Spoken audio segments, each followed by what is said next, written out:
monde, j'espère que vous allez bien. Moi, ça va très bien. Alors, on se retrouve aujourd'hui pour raconter ma vie. Alors, j'ai beaucoup hésité à faire cette vidéo parce que c'est très personnel. Mais en fait, je l'ai faite parce qu'il n'y a pas beaucoup de sites qui en parlent, il n'y a pas beaucoup de forums qui en parlent. Il n'y a pas beaucoup de vidéos, ou alors c'est niveau docteur et tout ce qui va avec, donc c'est voilà compliqué on va dire. Donc je me suis dit, ben je vais expliquer pourquoi. Alors je sais pas si vous vous rappelez, il y a quelque temps j'avais fait une vidéo pour vous dire que j'avais des petits problèmes de santé et tout ce qui va avec. Et en fait j'ai reçu beaucoup de mails, beaucoup de voilà de mails sur Messenger et tout, qui me demandaient qu'est-ce que j'avais, voilà. Et donc je me suis dit, ben, je vais vous le dire. Voilà. Donc je suis désolé si je bégaye ou si je fais ouais, enfin voilà. Ou si je me répète beaucoup, je suis désolé. J'ai marqué sur mon téléphone pour pas trop oublier. Alors déjà, ce n'est pas la fin du monde. Ce n'est pas quelque chose de grave. Grave. Je suis désolé, je n'arrive pas à le dire. Alors, ça l'est et ça l'est pas. On va dire ça. Voilà. Je ne vais pas. Non. Voilà.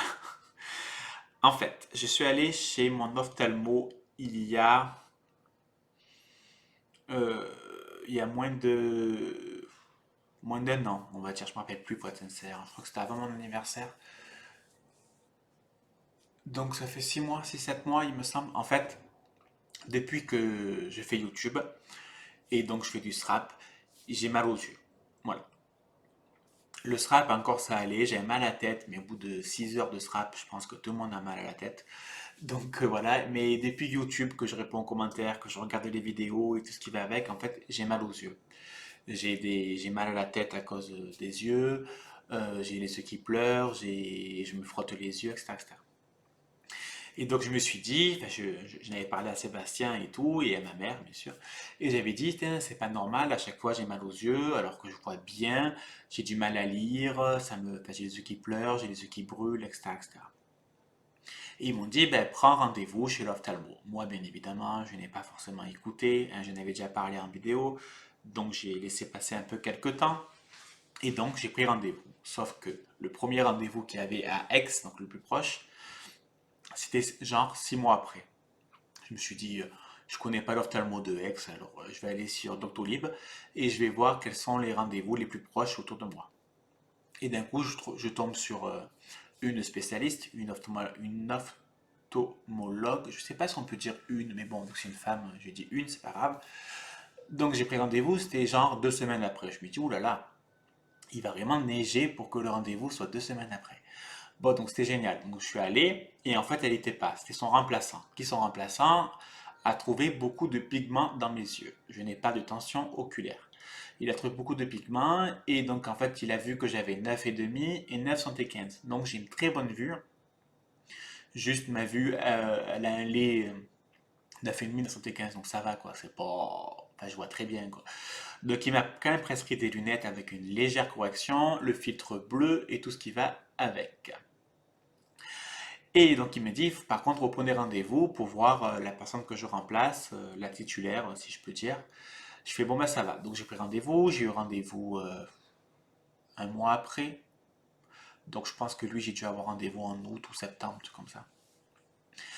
Donc elle m'a fait des examens. Bien évidemment, elle ne pouvait pas tout voir parce que en cabinet et à l'hôpital, il n'y a pas les mêmes machines, il n'y a pas les mêmes tests, etc., etc. Donc pour elle, je n'avais pas de tension oculaire, mais j'avais beaucoup de pigments dans les yeux. Donc elle m'a dit que son mari était chirurgien, ophtalmologue, spécialiste, etc., etc., à Aix-en-Provence, à l'hôpital. Je me suis dit, putain, mari et femme, tous les deux dans la même branche. Bon, donc elle m'a dit de prendre rendez-vous. Elle m'a dit, prenez rendez-vous au plus vite, c'est mieux. Parce que pour elle, j'avais un début de glaucome. Donc moi, d'un coup, je la regarde, je lui dis, mais attendez, j'ai 33 ans. Un glaucome, normalement, c'est plus tard. Et parce que moi, bien évidemment, hein, je suis aide-soignant. Je travaille, comme vous savez, en clinique, j'ai travaillé en maison de retraite, j'ai travaillé dans plein de structures, je travaille surtout dans un centre pour personnes polyhandicapées, etc., etc. Donc j'ai vu beaucoup de gens malades, si je peux dire, souffrants, etc., etc. Et c'est un peu compliqué de trouver ces mots, hein, je vous le dis, donc excusez-moi si des fois c'est un peu bizarre ce que je dis. Donc voilà, donc en fait, je lui ai dit oui, c'est pas normal, j'ai 33 ans, et pour moi un glaucome, en fait, ben, on devient aveugle. Parce que j'ai tellement vu de personnes à 70 ans qui avaient un glaucome et qui voyaient strictement rien du tout. Et elle me dit alors déjà le glaucome ça touche tout le monde. Elle me dit même les enfants ils peuvent avoir un début de glaucome et sans vous inquiétez pas, si c'est pris à temps, il n'y a pas de souci. Il existe des opérations et des traitements, les gouttes, etc., etc. Je suis bon, ça va. Donc bien évidemment, je rentre chez moi, je regarde les glaucomes, ce qu'il faut jamais faire, mais bon c'est pas grave. Je demande à mes copines infirmières, etc., etc. Donc j'appelle l'hôpital. Et ils me disent que, bien évidemment, il n'y a pas de place en public. Il faut venir en privé si je le souhaite. Alors, bien évidemment, oh là là, je me répète, je suis désolé, hein.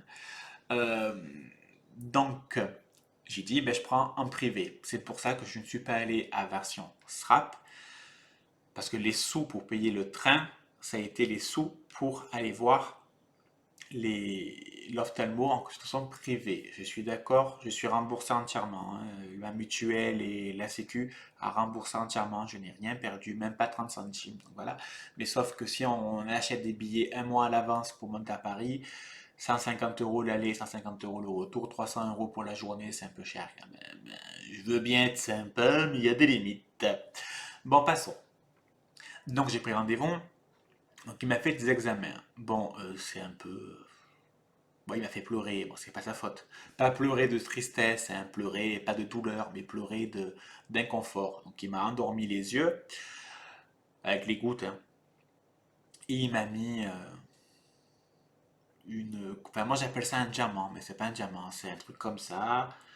Il me l'a mis dans l'œil en fait pour bien voir au fond toute la pigmentation et tout, les lumières rouges, jaunes. Donc j'ai fait que pleurer. Il me dit ouvrez les yeux, ouais ouais, mais sauf que j'arrête de pleurer, donc c'est un peu compliqué d'avoir les yeux grands ouverts. Bon, en tout cas, le spécialiste très sympa, vraiment très bien.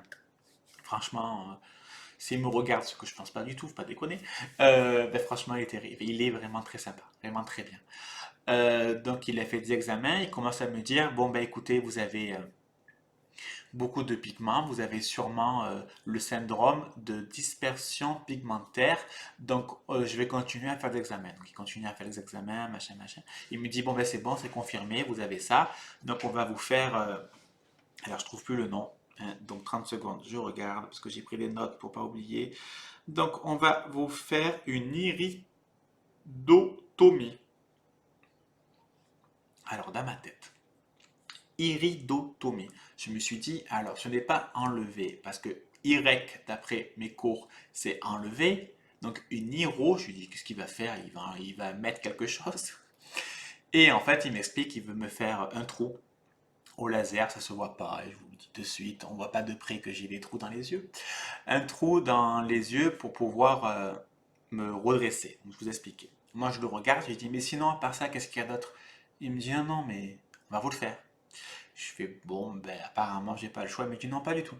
En fait, donc le syndrome de dispersion pigmentaire, je vais vous lire la définition.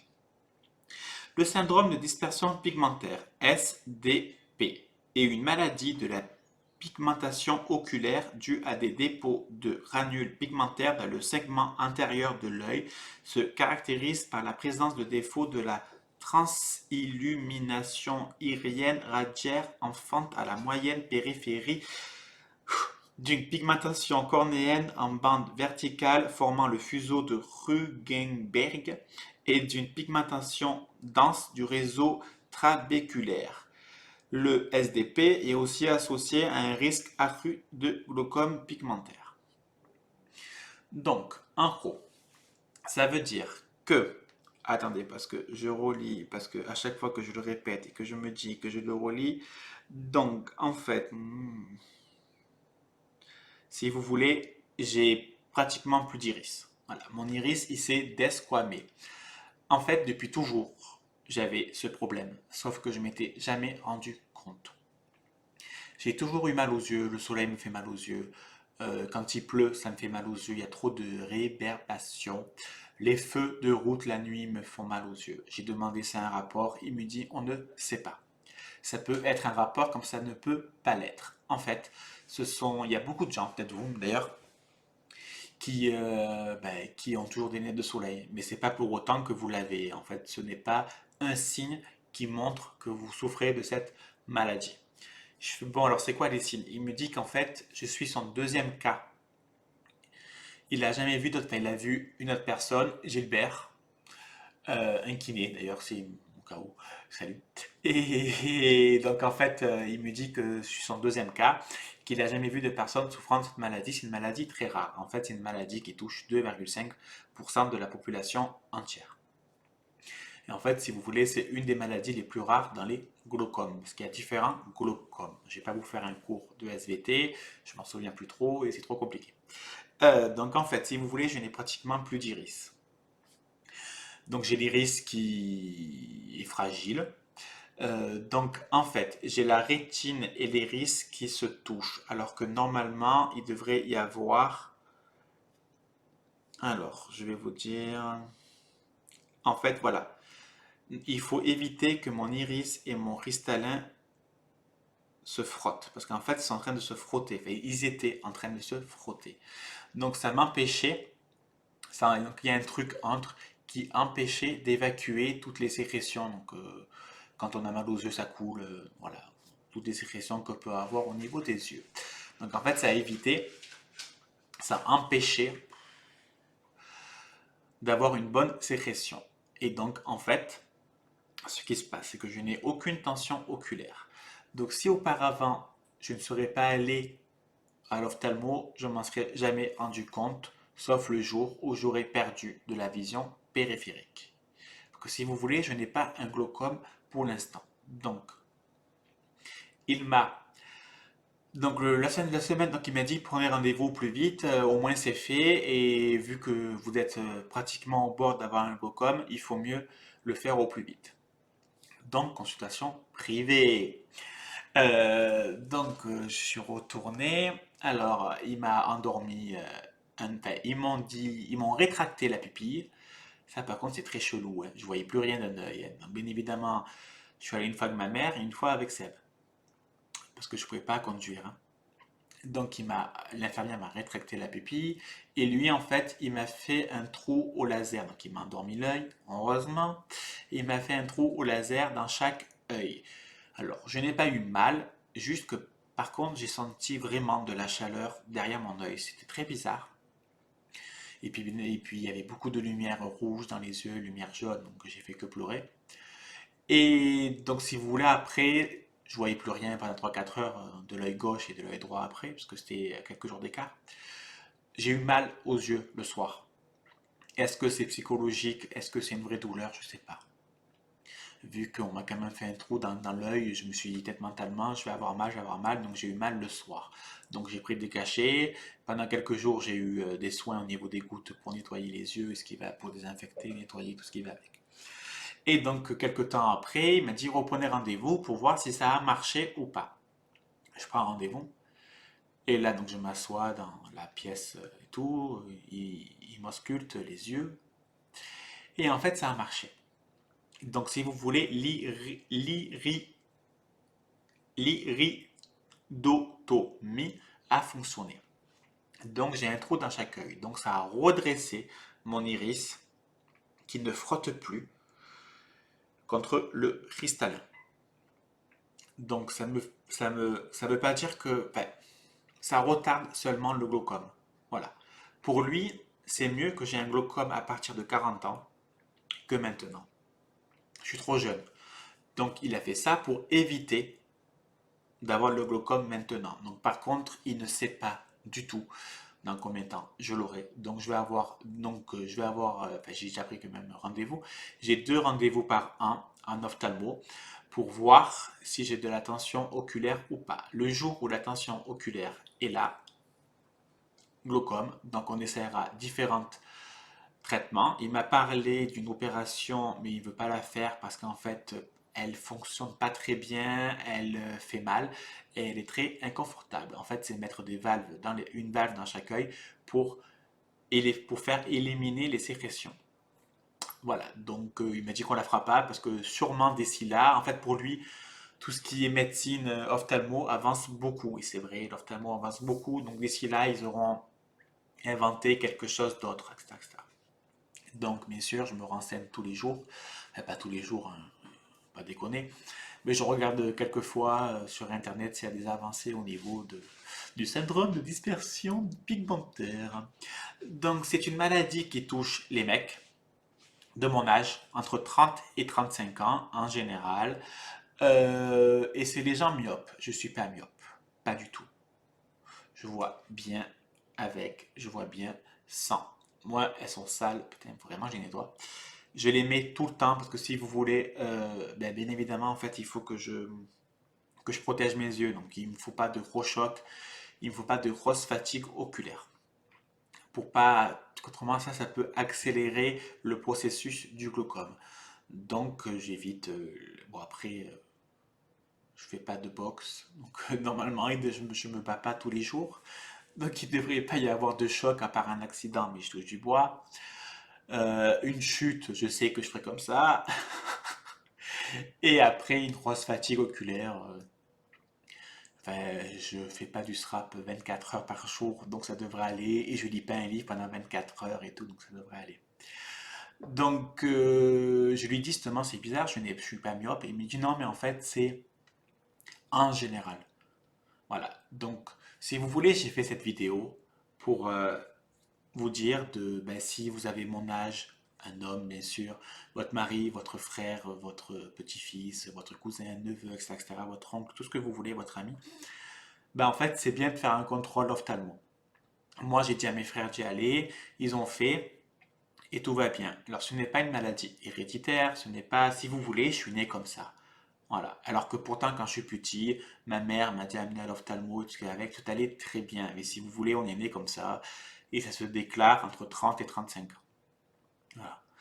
Donc, j'ai eu de la chance dans le sens que grâce à YouTube, ben, je me suis aperçu que j'avais des problèmes au niveau de mes yeux. Voilà. Pour moi, c'est con de dire ça, mais c'est pas grave. YouTube a sauvé mes yeux. Parce que si j'aurais pas fait YouTube, peut-être que je serais allé voir un ophtalmo beaucoup plus tard et peut-être que j'aurais déjà perdu de la vision périphérique et peut-être que j'aurais déjà un glaucome. Alors que là, je n'ai rien perdu, je vois très bien sur le côté mon reflet dans le miroir et je vois très bien la télé. C'est que tout va bien. Je n'ai pas de glaucome pour l'instant. Enfin, je l'ai, mais il dort. On va dire qu'il dort pour l'instant. Donc voilà. Donc au moins, si vous connaissez quelqu'un qui n'est jamais allé voir un ophtalmo, ben, il faut y aller. Hein, surtout que c'est remboursé par la Sécu, normalement tout va bien. Faites pas le rendez-vous, ça dépend des mutuelles. Bon, on n'est pas là pour parler des mutuelles. Dans tous les cas, je pense que c'est beaucoup plus important d'aller voir un ophtalmo que de garder l'argent, si je peux dire. Donc voilà, qu'est-ce que j'ai oublié de dire? Je réfléchis. Ça fait combien de temps que je parle? Ça fait 20 minutes. Je dois complètement vous saouler. Donc voilà, donc si vous voulez, ben merci YouTube, quoi. Et merci à vous, parce que si j'aurais pas eu, c'est un peu idiot ce que je vais dire, hein. Si j'aurais pas eu d'abonnés, j'aurais arrêté ma chaîne, ou pas, ça je sais pas. Mais si vous voulez, peut-être que j'aurais été moins fatigué au niveau de mes yeux, donc je ne serais pas allé voir le chirurgien. Donc voilà. Donc lui, normalement, je le vois plus.